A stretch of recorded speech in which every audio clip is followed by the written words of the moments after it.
Arend. I'm the Students for Life of America Northern California Regional Coordinator. Students for Life of America is a national pro-life organization with 1,200 student groups on campuses across the country.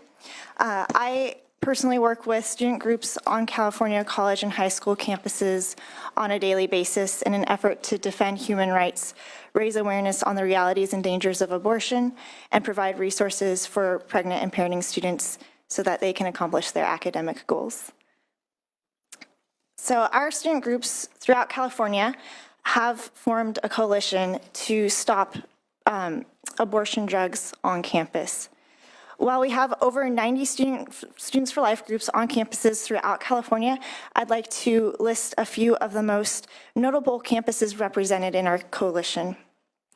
University of California, Berkeley, California State University, Chico, CSU Sacramento, CSU San Jose, California Polytechnic State University, CSU Long Beach, CSU San Marcos, UC Riverside, UC Irvine, and UC Los Angeles.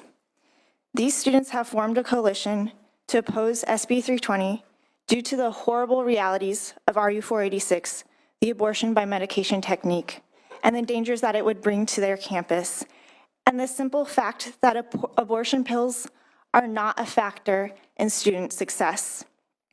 I'd like to share with you Jessica Massey's story. She couldn't make it today, but she is a local, and her story was recently covered on CBS 13. Jessica was a student at Sacramento State 6 years ago when she found out she was pregnant. She had already had one abortion procedure earlier when she was a junior in college. Now, finding out that she was pregnant a second time, she was questioning what to do. Fortunately, she came across one of our student groups on campuses and met the leader, Margaret, who connected her with resources and with support and empowered her to make the decision that she wanted to make previously but didn't have the opportunity to make. She chose to keep her child. So later, she walked across the stage, 3-month-old son in hand, to receive her diploma. She didn't stop there. She went on to get her master's. And now she has 6-month-old Stefan, as well as a husband and a 1-year-old son. She is an example of student success while parenting.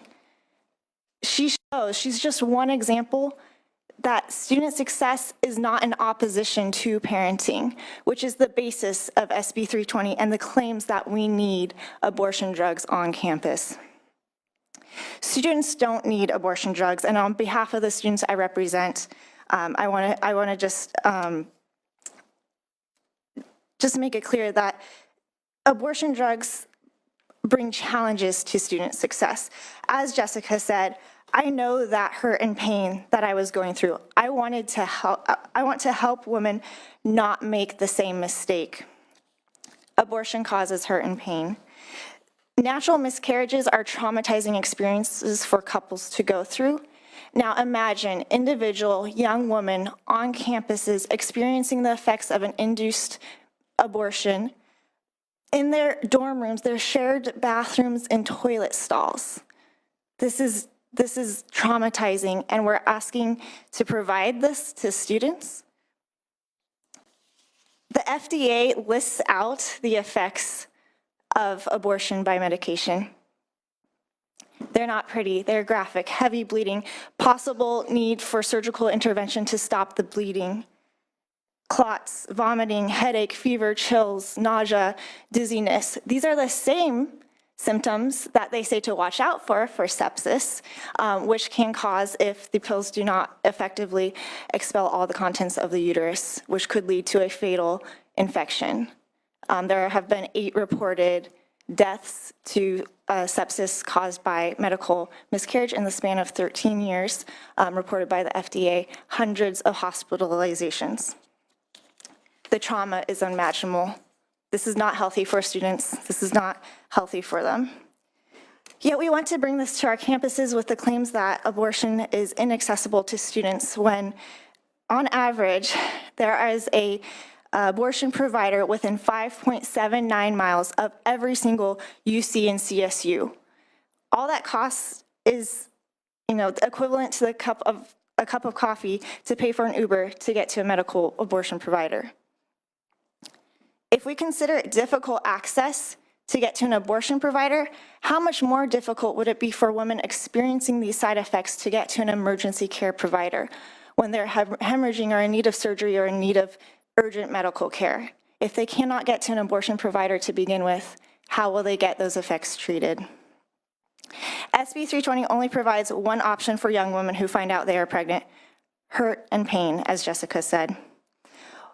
Why is this bill pushing abortion rather than supporting women who make decisions like Jessica? Abortion harms student success, both mentally and physically, and brings danger to campus. It is for these reasons that students have gathered here to oppose SB 320.